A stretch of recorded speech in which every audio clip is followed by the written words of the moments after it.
Maybe everyone has already seen the images from the Vuelta a España, what happened in the Bilbao stage. Let's take a look at some images of the pro-Palestine protests. Palestine, free her! Palestine, free her! That's crazy.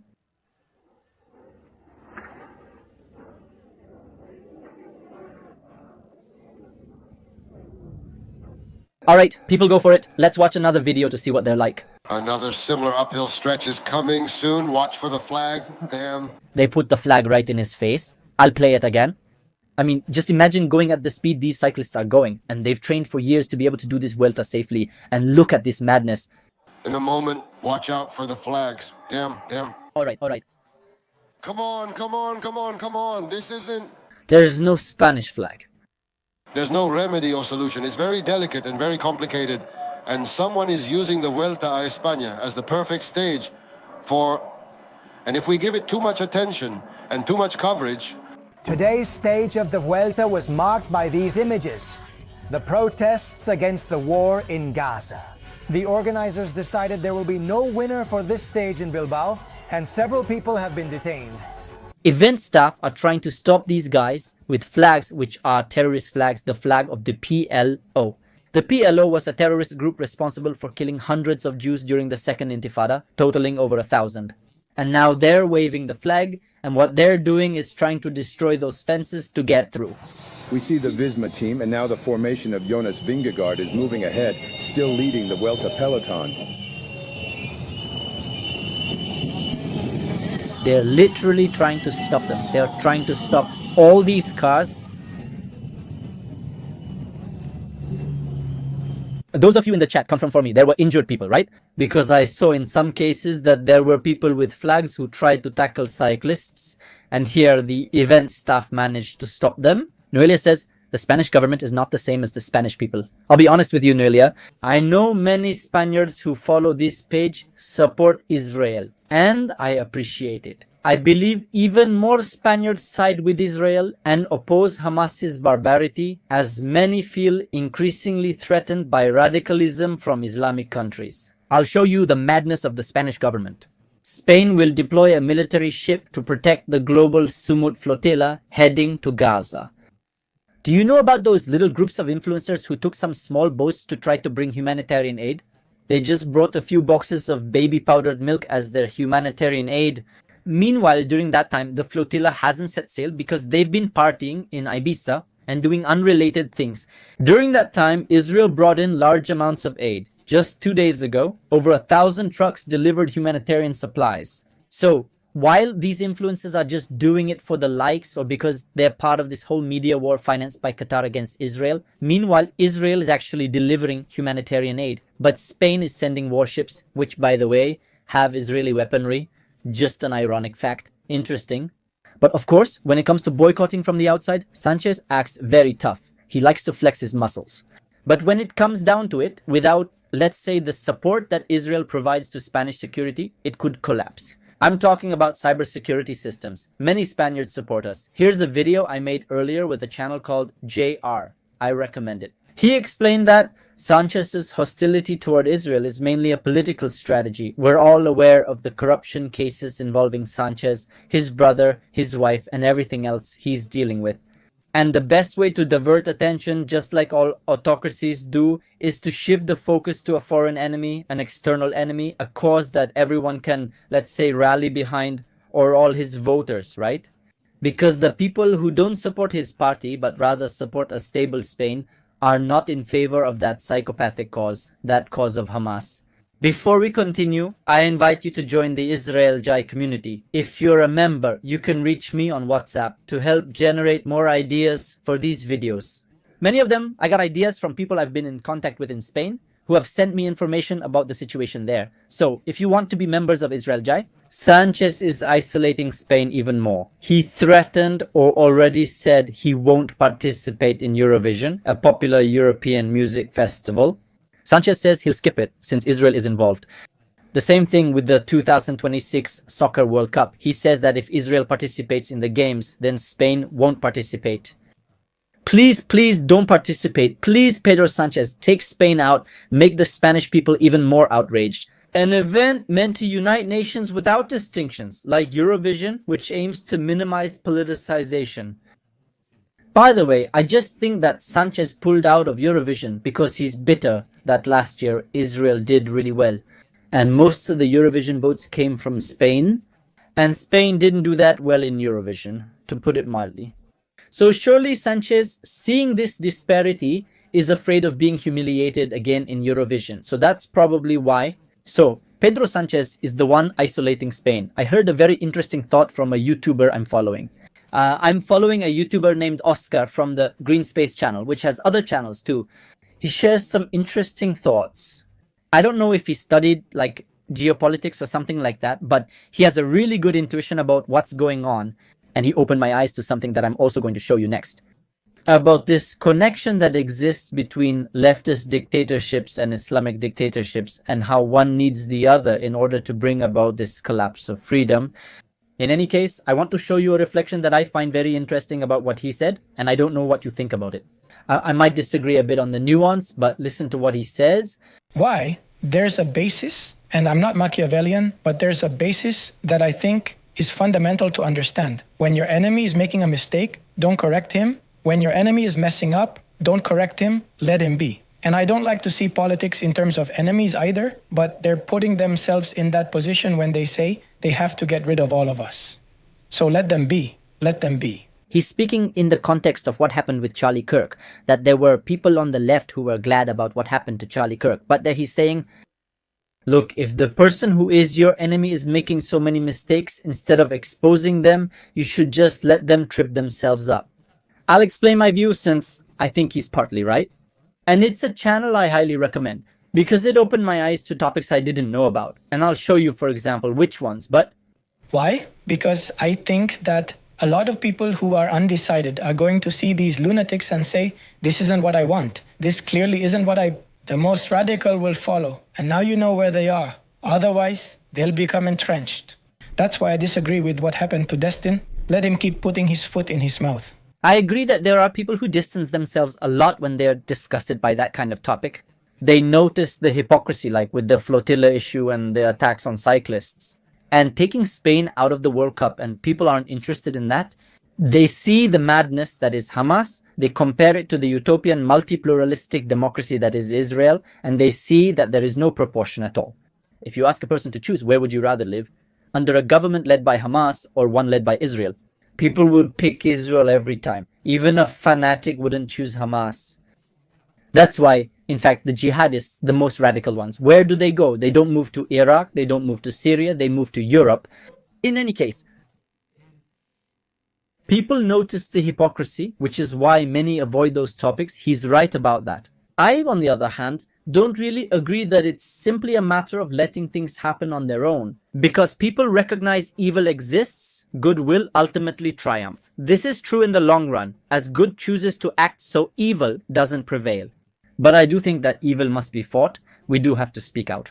This YouTuber Oscar isn't naive. He's clear about his positions and explains them well. That's why I said this is just one of many reflections on his channel. This YouTuber opened my eyes to Cuba. Often I overlooked Cuba since people usually focus on louder countries like Gustavo Petro and Maduro. But there are countries that go unnoticed, fly under the radar, and are going through terrible crises because of their governments. In Africa, we have countless cases, and in Asia, even more so. And one of those cases is Cuba. The dictatorship in Cuba has decimated the population. It's not something that's seen very openly.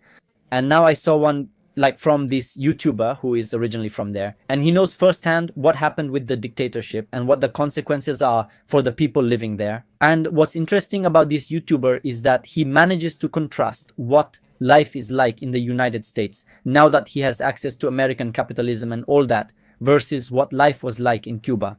So I think it's a kind of contrast that people who are progressives in the West haven't experienced firsthand. For example, I served in the army, fought in wars, and have many experiences defending my nation. And that's why, firsthand, I know what we're facing. The progressives over there trying to push cyclists in Spain and trying to do all those shouts and selfies on little boats, bringing diapers to Gaza when Israel had already sent tons of diapers in that same time. They haven't experienced a real crisis. I'll show you a video that really shocked me about Cuba. The good part is here. The good part is here. Tell me. This is too much. I'll stand over there. No, calm down, calm down. Let's see this. So look, a fan is a luxury. Oh, mother. Oh my God. Look how beautiful it is. Put your little milk packet there so you can keep storing it. So it stays there. Yes. Even if you only have a little bit now. Super. Calm down, Eduardo. That's enough. Don't worry, that's enough. Out of embarrassment. Oh, detergent. Detergent, Amelia. Oh my God. Remember everything. Even if you have it now, save some for later. Save it for May. Save it for May. Look, yogurt, banana flavor. That's real starvation. Look at this person's muscles. This is true starvation. You saw it, and I have the video about the famine in Gaza, as they call it. And look, compare the population. Israel brings in tons so that the population can have free food. By the way, you can watch this video later, okay? But in Gaza, they're already selling the iPhone 17. Yesterday, I saw an ad for the iPhone 17 in Gaza. And here in Cuba, bringing them a fan is a luxury. And in Gaza, if an iPhone 17 is coming in, what the heck is the world talking to me about famine for? If they can get iPhones better than mine, right? iPhone 17, a luxury that not even some Latin American countries have. So that's the big difference. There are problems in the world that none of these woke people care about. They're causes that don't interest them. Fashion will always be about what's making noise. That's what fashion is. Spain in particular has a very heavy history with the Jew. There are people who have already awakened and are making amends for those things from Spain's past. You in the audience want to repair that history, and many good Spaniards are already doing so. But there are these wokes who, since they are detached from their culture, and now they're into all this progressive universalism and all this globalization and postmodernism, and that no culture is worse than another. But yes, there are cultures that are worse than others. Sorry, there are cultures that oppress women. There are cultures that are worse. We have to tell the truth. So these wokes, since they have no point of reference, because they abandoned their culture, they abandoned their religion, they abandoned their values, so they have to cling to some ideology. And the only ideology that makes them feel part of something is waving a little flag. Like this illiterate guy in the comments, Saul Alvarez, who puts an emoji of the Jordanian flag because he doesn't even know the cause he's supporting. That's the flag of Jordan, Saul. That's how illiterate you are. That's how uneducated you are, how ignorant you are about the subject. You support a cause you don't understand. But there's still light in Spain. There are voices in Spain that still give me hope that Spain can be saved from this terrible future that is approaching. And one is this. Not only have they put the safety of the runners at risk, they have also damaged the image of Spain. Because what remains? A country that, in a violent way... Isabel Ayuso is the one who, let's say, leads the government of Madrid specifically, and there she is talking about what happened with the athletes. And there are voices that didn't like that, and one of them is the great Ayuso. It goes against athletes. It could have caused serious harm to many of them, even injuries that could have ruined, of course, their season, and I don't know if their career. We have treated athletes in our country this way, violently. This isn't the first time Israeli participants have been attacked. Such incidents have occurred before. For example, Olympic participants, like in Munich, many may not remember, since history has often allowed actions against Israel and the Jewish people, including boycotts. What she says really draws a lot of attention. Jews have been attacked in sports on European soil before. This isn't the first time. I have a video about what happened at the Munich World Cup. You can watch it. This isn't the first time something like this has happened to Jews in Spain. I mean, I'm glad that there are people who have a sense of historical memory like Ayuso and like many of you. In the 1940s and 1950s, right after the Holocaust, it continued, and now it seems we just have to accept it. It happened during the Six-Day War, when several Muslim states again tried to destroy Israel. But now they're trying to do it again, disguised as an interest that isn't real, like when they say they care about animals or they're interested in poverty. Literally, they just don't care. Consider Gustavo Petro's protests at the United Nations. Now, what's happening with Colombia? Hasn't Colombia been in a civil war for almost 80 years now? But Gustavo Petro doesn't care about that. He's not interested. Or about the flotilla.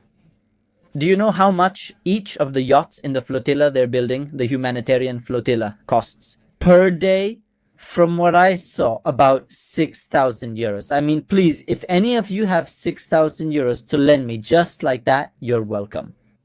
And that's what is spent on the flotilla, which has lasted days and days and days. And for what? To end up in Ibiza, to party and pick their noses like Greta Thunberg and all that. That's what Ayuso says here.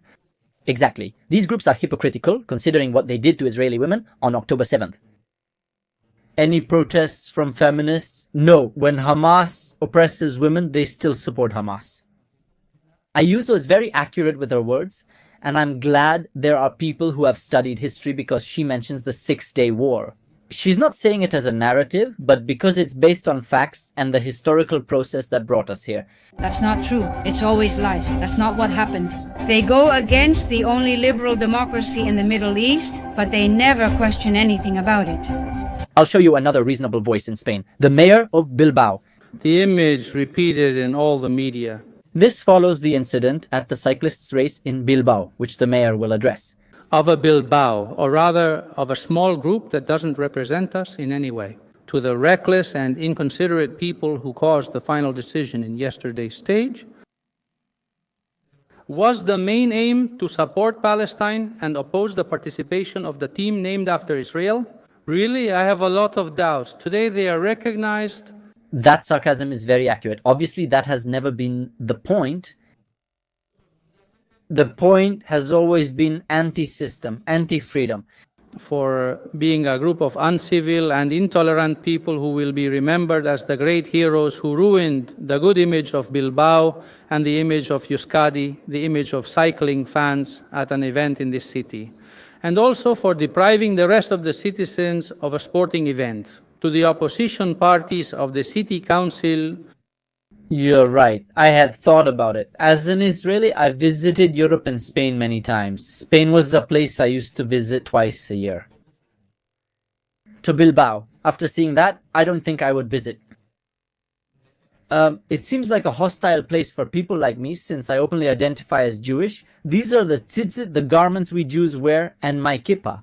Having to hide my identity because some crazy people might attack me? No thanks. I'll skip the trip to Bilbao. That's my situation, and that's the impression, since the mayor is right, that they gave a bad image. Until those issues are fixed, people like me, Jews, don't feel safe there. I prefer to hold back and avoid problems like that.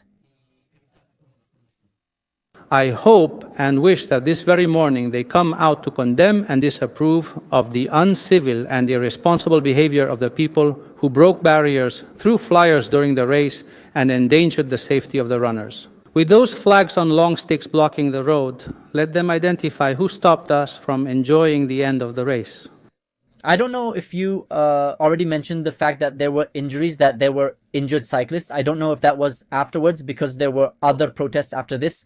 They tarnished the town's image and turned their legitimate protest into illicit, reprehensible actions. That's how it always is. Get used to it, Westerners. Get used to the fact that it starts with saying, hey, no, those who criticize Islam are Islamophobic. So no, the cause for the poor Gazans, never, huh? But no. And the line between this sensitivity and this dawah, and the line between this line, the dawah, and moving on to jihadism is very, very thin. The line between the violence of these types of groups in this leftist Islamic alliance is very thin. That's how countries like Iran have collapsed. For example, people comment to us, Marquez, using Spanish and Iranian flags. That appears to be their path. Iran is among the worst places to live on earth. It's an Islamo-fascist dictatorship where women and minorities are oppressed, where corruption has no limits, and where the economy is a failure. And that's despite their endless oil reserves as they're heading towards social collapse. And how did Iran's downfall begin? Iran's downfall began when the left allied with the Islamists. That's how it started. So the socialists in Iran said, well, let's free ourselves from the Shah's government because there was a monarchy. Let's free ourselves. They allied with the Islamists, overthrew the Shah, and then the Islamists eliminated the leftists one by one. That's why today's Iran is one of the most sadistic countries exporting terror worldwide. So yes, the distance between attacking people on bicycles and what awaits Spain is not very great, that distance. Here's another coherent voice, Antonino de Jimenez, a European economics professor. In Europe, being a Nazi is banned due to anti-Semitism, but being pro-Palestinian is allowed, even though it's the same anti-Semitism. Remember, Israel faces Hamas on one side and Hezbollah to the north, with 150,000 soldiers ready to... The comparison between Nazism and Hamas, Palestinianism, in fact, is not far-fetched. It's accurate. In fact, the origins of Palestinianism were hand in hand with the Nazis. We've discussed many times in our videos that Amin al-Husseini was a close friend of Hitler, etc. We've discussed that in several videos, but let's continue. It's not an outlandish comparison. Iran, which has declared that it wants to wipe out Israel, Egypt. It's a small country in the middle of chaos. It has no choice but to survive. I'm not going to say who threw the first stone that first year, because that's getting into what I mean is. It definitely wasn't Israel. I mean, anyone who goes back to the history books, anyone who wants to go as far back as possible, because they say, no, this is a cycle, go as far back on the timeline as you want. Israel and Jews didn't start this. The real issue is their discomfort with Jewish national self-determination. Who would you rather have as a neighbor? Someone from Hamas or an Israeli? Tell me who you want as a neighbor. But doesn't power sometimes make things worse, like we're seeing now? I mean, isn't it like the Israelis are going too far? Israel has enough military power to have wiped Palestine off the map, to wipe Palestine, Egypt, Iran, Lebanon, everyone off the map and out of memory. That means if they still exist... It's not an exaggeration. Listen, I'll tell you this. Looking you in the eyes, even though I can't see you in the eyes. I know, and I've seen some of the weaponry that Israel has. It's very, very powerful weaponry. Very powerful. If Israel wanted, they could cause unimaginable devastation with the push of a button. But that's the kind of weapon Israel would only use on Judgment Day. That is, when Israel, God forbid, may Hashem protect us, and Hashem does protect us. If Israel is in a situation where it's truly imminent, and we really see how, and that could have been on October 7th if more countries had joined Hamas. Thanks to Hashem, I don't know, they weren't synchronized, and that's why Israel, if such a scenario occurred, Israel would use unimaginable weapons. If you think Gaza is devastated now, you don't grasp Israel's true power. You haven't seen anything, you haven't seen anything. We are a very strong country, and we had to develop this after all the historical experience we've been through. After the Shoah, after the Inquisition, after the Crusades, after all those pogroms, we Jews realized we won't allow ourselves to disappear or let this happen to us again. Never. And that's why the strength of Israel is so great. So what Antonini says here is not a metaphor, it's very, very real.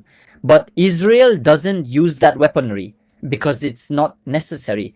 If Israel has to act with precision, with tweezers, and hit the windows of the Iranian commanders in Iran, a country that's thousands of kilometers from here, and with millimetric precision know where they are, Israel will do it.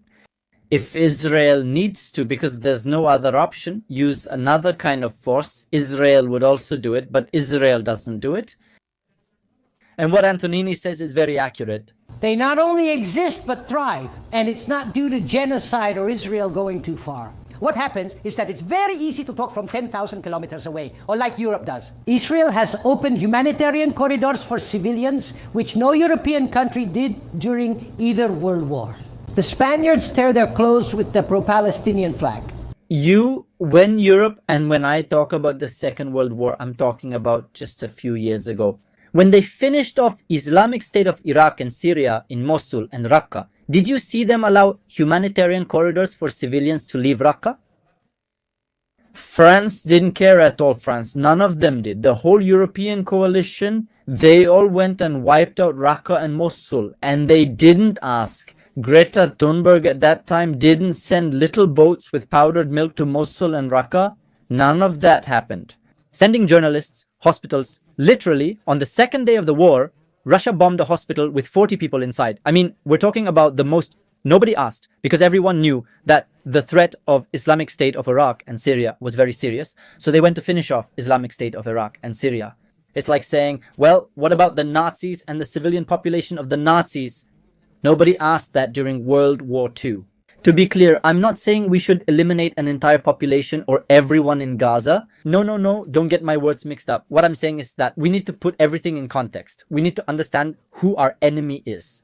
Hamas reports 60,000 victims but doesn't clarify how many are of fighting age. I have a video about that showing statistics. How many people have they removed from the list, proving that more than 71% are people of fighting age and men, right? Without showing what the proportion of fighters versus civilians is, a proportion that's practically 1-to-1.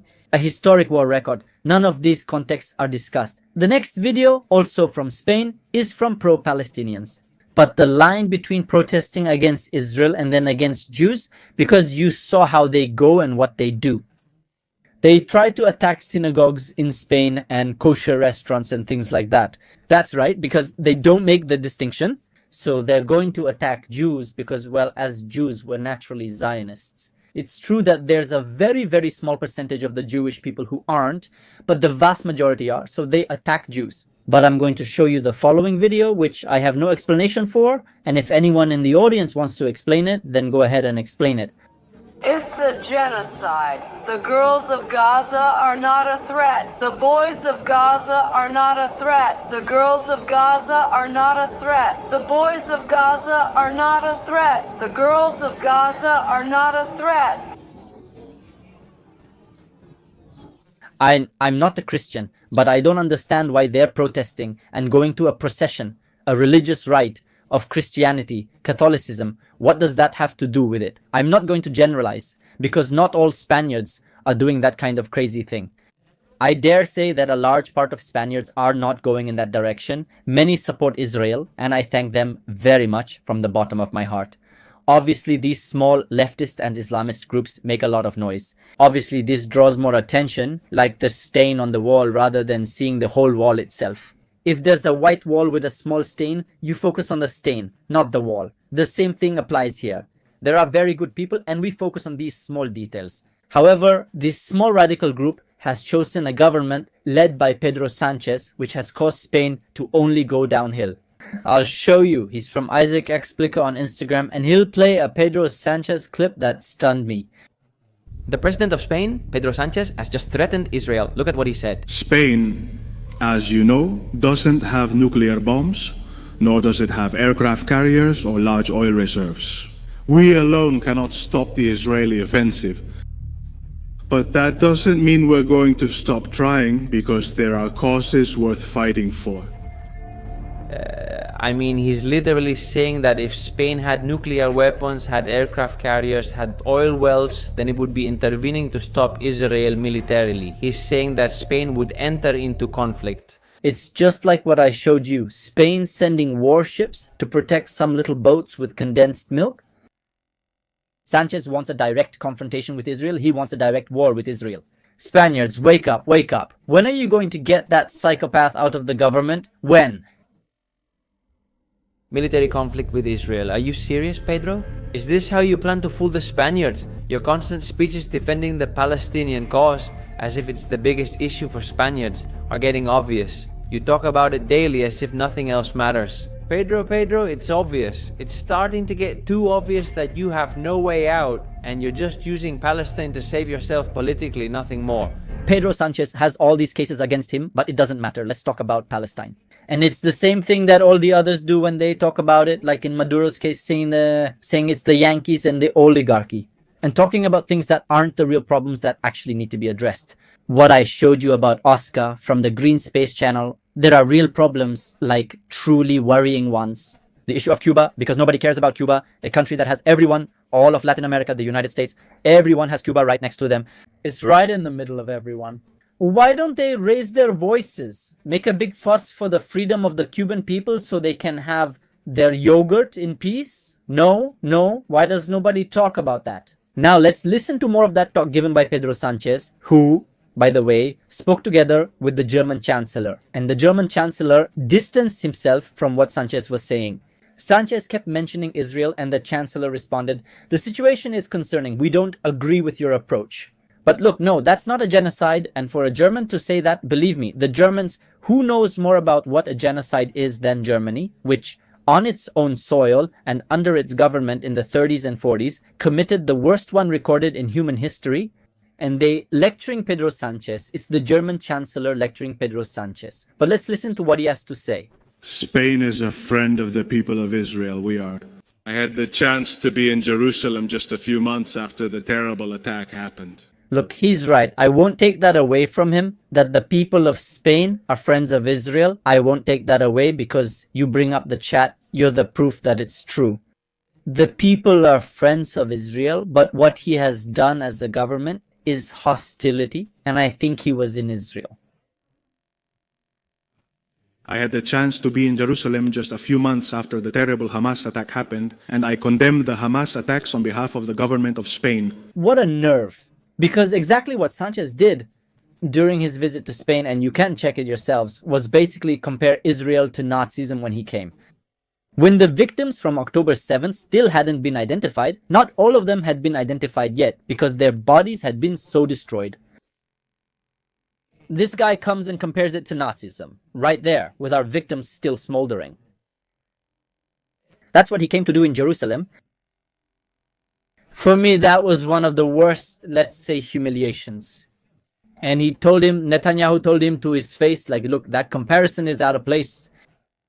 Like, I mean, total madness. So Pedro Sánchez, when he acts like, yeah, I went and I condemned the attack. No, literally from day one, he sided with Hamas. From day one, he has been against our just war for the freedom of our hostages. I'm going to show you what a former president of the Spanish government said about this. If Israel were to lose what it's doing, don't we realize the problem we would have in the Western world and in Europe? It would be a problem, absolutely. The combination of both problems would put the Western world on the brink of total defeat. Several great thinkers have already spoken about that topic. In fact, in Spain, Pilar Rahola talks a lot about that subject. And in Spanish, you also have Dr. Francisco Hill White, who explains how, in truth, the narrative, the ethos of the West, its future, and its freedom depend on this struggle. Now, regardless of the political stance you have about that former president, whether you are for or against him, what he proposes, I agree that this defines this struggle. It defines what the future of the West and Western societies will be. As I said, if you want to know which society is declining, which one is it, you should measure the number of flags against Israel. That's the way. And please, look at the most destroyed countries with the least freedom, where women are most oppressed, where the press is most repressed, where human rights are most suppressed. Notice that those are exactly the countries that are most hostile to Israel. In the countries where there is more freedom, more, a better world, a better economy, those are exactly the countries closest to Israel's cause. 1 + 1 isn't complicated. I'll show you a video. This is terrible. That's the situation in Spain. That's what's happening. And again, I'm not generalizing. There are many good Spaniards. But a few weeks ago, there was an attack at a bus station in Jerusalem, and some Arab thugs took the life of a Spanish citizen, Yakov Pinto. May Hashem avenge his blood. And what happened is that they were going to hold a minute of silence for him. But during the minute of silence, these lunatics started waving the Fatah flag, the Palestine Liberation Organization flag. Therefore, against hatred, against barbarism, and against senselessness, a minute of silence in honor of Yakov Pinto.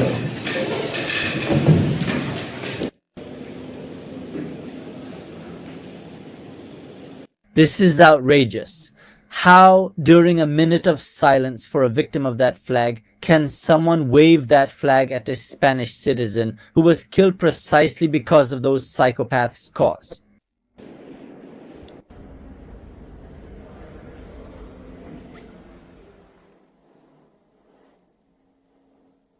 What you mention about Gaza is a separate issue. I've also said the war must end and there should be peace. But this is about someone from Melilla, and disrespecting them is unacceptable.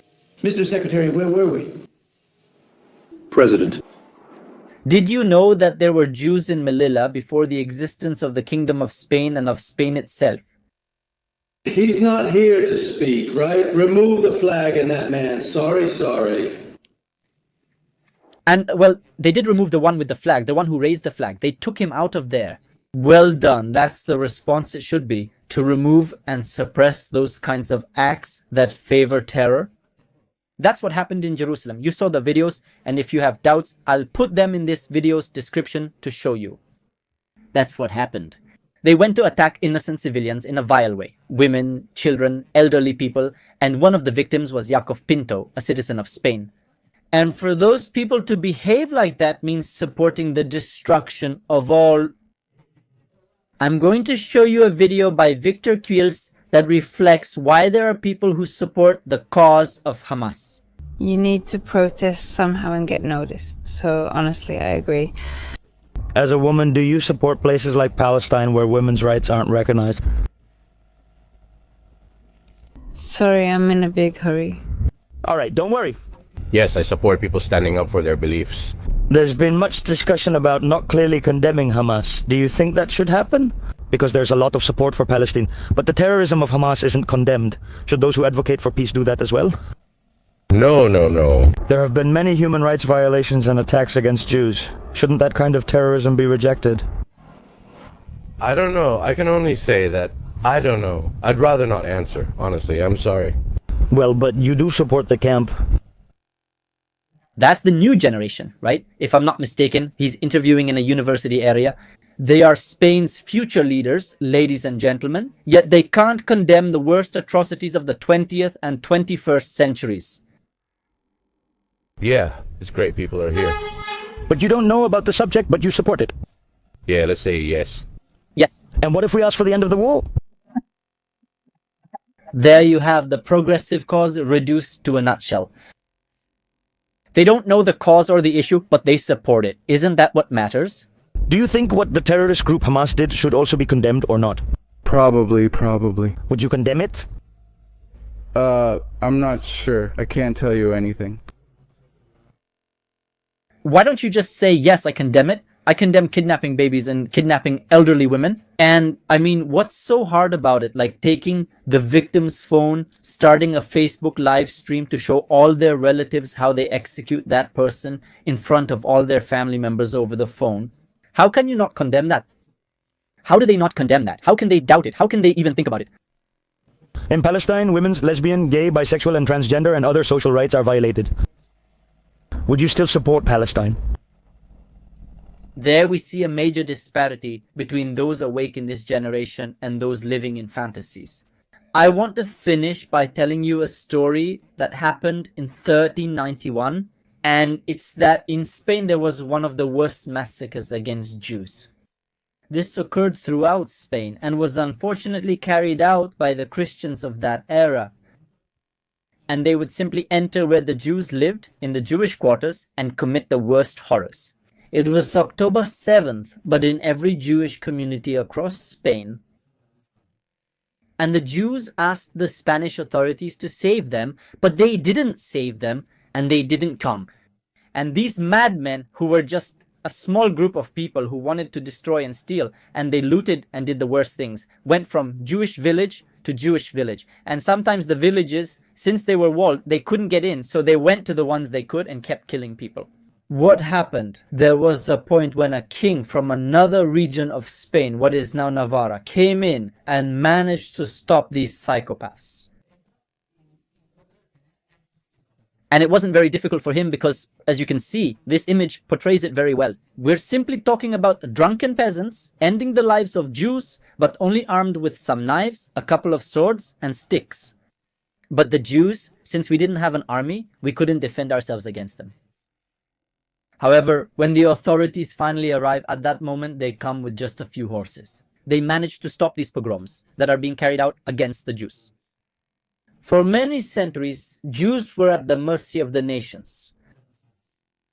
If we were persecuted, we had nowhere to go. There was no international court, there was none of those things. Only Hashem, our Father in heaven, was there to help and save us. There was no one else.